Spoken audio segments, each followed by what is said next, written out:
ఏంటి తిరిగి కొట్టిండు? కోడి పిల్ల కాలు గోందేయ్యా అవపడతలేదు. ఎట్లా ఎందుకు తిరిగి కొట్టిండు? కొట్టిండు వాళ్ళ మా ఇల్లు ఇగో ఇట్లా పెయింటింగ్ వాటి పడిలు వాడుకున్నాం. మా ఇల్లు బయట కట్టేస్తారు. ఆ గడ్డి బయట కాడిపోయి గడ్డి బయట గడ్డి వేస్తే గడ్డిగా ఉంటుంది. ఆ తోటి కట్టి తీసుకొని అట్లే కూర పట్టుకోండి. ఇప్పుడు ఆడి తీసుకొచ్చిన నేను చూడకుంటే ఏమో మరి ఏమో వచ్చిందో ఆ చూడండి. వాడిని మేము ఎట్లా అంటాం, పండ్లతో మేము ఇద్దరం ఆడనే ఉన్నాం.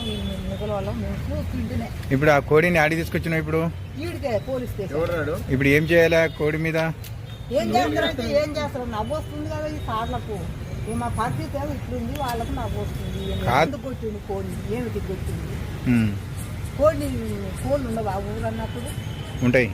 మరి ఫసలన్నా చేయం తింటే ఆడ కట్టేస్తారు. ఆ చిన్న పాయమాలు కట్టించుకుంటారు. మరి ఈ కోడి కూడా మరి ఆ పాయమాలు కట్టించుకోక తిరగొచ్చిండుగా. అంటే దానికి దండగా కట్టి ఏమంటావా, కేసు పెట్టమంటావా? దండగా నాకు దండు వద్దే వద్దు. దానికి ఒక శిక్ష. ఎందుకు కొట్టిండు, ఏమిటి కొట్టిండు, మళ్ళీ ఈ తాప పాలు పెరుగుకోకుండా మా జోలికి రాకుండా కేసే పెట్టాలి.